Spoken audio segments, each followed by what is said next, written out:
Hi, and welcome to our first talk on what makes an outstanding advocate. So the very first skill I want you to think about is that of listening.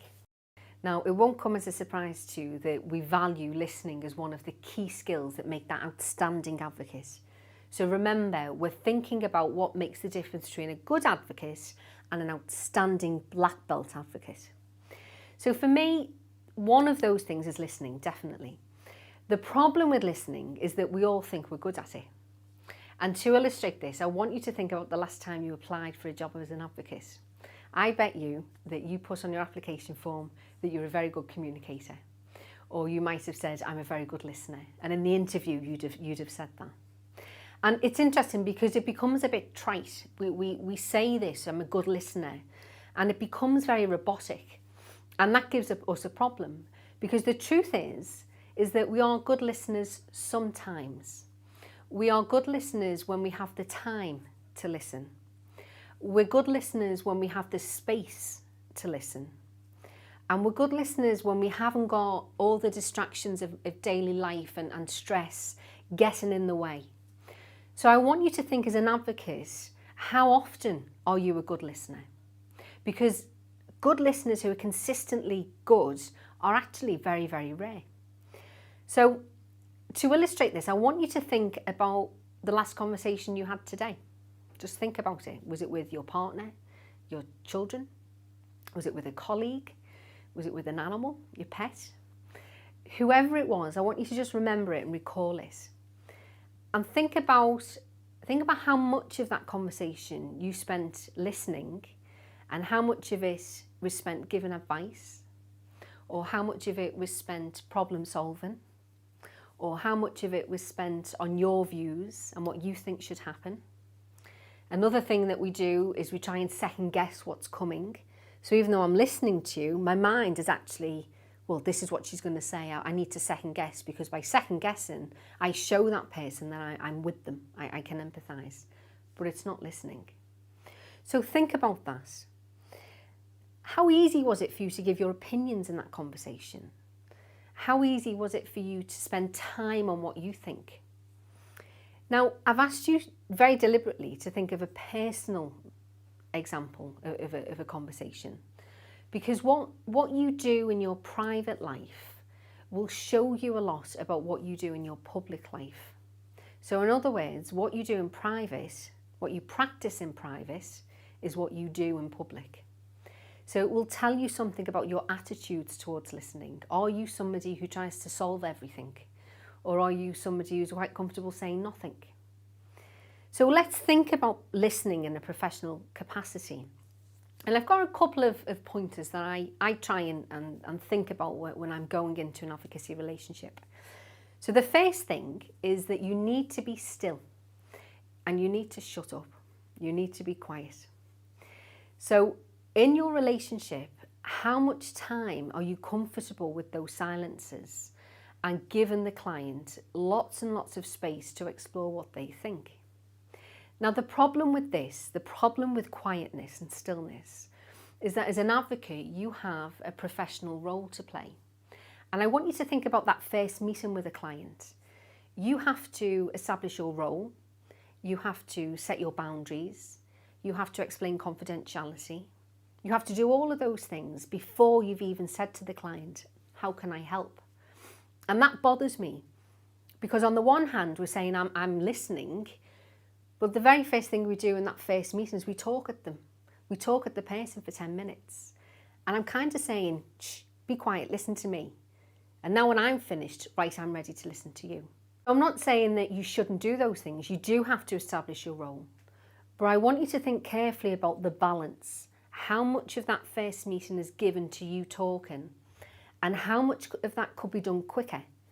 So for instance, in my experience of working with young people, they know more about confidentiality than I do, because they've heard it that many times. So I could perhaps establish confidentiality very quickly by saying, do you know what confidentiality is? Yeah, know what it is. If I tell you anything I'm going to kill someone, that's what young people generally say to me. And I know straight away then that they understand what that confidentiality level is. I don't need to spend 5 minutes talking about it. So think with your clients, how can you get that balance right? So I want you to be still and quiet.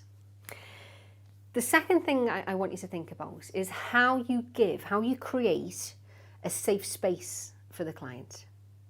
Now, some of you might not like this, what I'm about to say, but I'm going to use the word love. And it's a very uncomfortable word in our sector because we like to think of relationships in terms of professional boundaries. But in essence, I want you to think about how you love your client. And for me, love is keeping them in that safe space. And the importance of love or safe space, for me, as a trainer, when I work with young people and young trainers, without doubt, whenever I ask them to draw a picture of an advocate and ask them to draw skills of an advocate, without doubt, the first thing they draw is a heart. First thing they draw is a heart. And when you ask them what that means, they're very clear. They say love, they say care, they say love. And it's fascinating because young people have that clarity. They know what they mean. As an adult, we struggle with that. And as a trainer, can you imagine, I'd be laughed at if I stood up on a training course and said, you've got to love your clients. But essentially, that's what I mean when I say safe space. You've got to give somebody that space to be who they want to be, to say what they want to say, no matter how distasteful that might be for us. I'm not including things like racist views or comments that might be illegal, but certainly views that we don't agree with. We still need to accept those in that safe space, that safe kind of loving space. So that's the challenge for us, I think, is to focus on how do I do that without trying to judge what you're saying. The third skill in listening is about acceptance.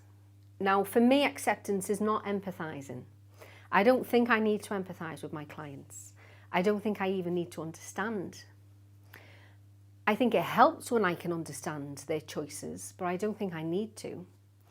And the reason for that is because some choices are easier for me to understand because of my values. So if somebody says to me, I want to complain about the way I was spoken to because this and this, I would find that very easy. Or if somebody says, I want to complain that I wasn't invited to my meeting, I would find that very easy. If somebody said to me they wanted to end their life-sustaining treatment, or they wanted to self-harm, or they wanted to make choices that perhaps stop medication I felt was working for them, they're the choices I find quite hard to understand. So as an advocate, I think, well, why do I need to? Maybe it's better for me to just accept that that's their choice. And that's the skill of the advocate, is to really accept that this person's view is their view, and we can promote that. The fourth part of listening I want to talk to you about is about the word but. And I never, ever, ever want you to use the word but. Can you remember the Vicky Pollard sketch from Little Britain? You the young lady, the young girl from the council estate who was yeah but no, but yeah but no. That caricature for me really sang about listening, and it made me very aware of how many times we use the word but. So in a professional context, lots of professionals will say, I hear what you're saying, but we can't do that. I hear what you're saying, but have you thought about the consequences? And the word but to me just undermines all that good work of listening. And as an advocate, you should never say the word but. All you have to say is, I hear what you're saying. I hear what you're saying. That's all we need to say. It's really simple, but never ever use the word but. Another part of listening is that of focus.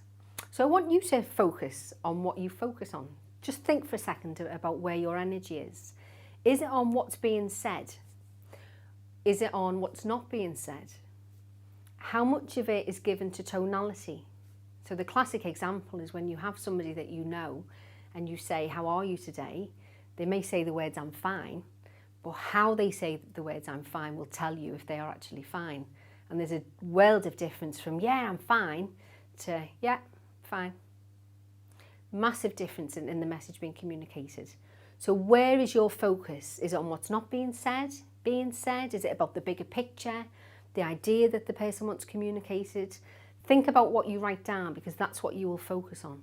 So I hope that this has given you a little bit of food for thought about how you use your listening skills and how you can become even better so that you go from being good to outstanding.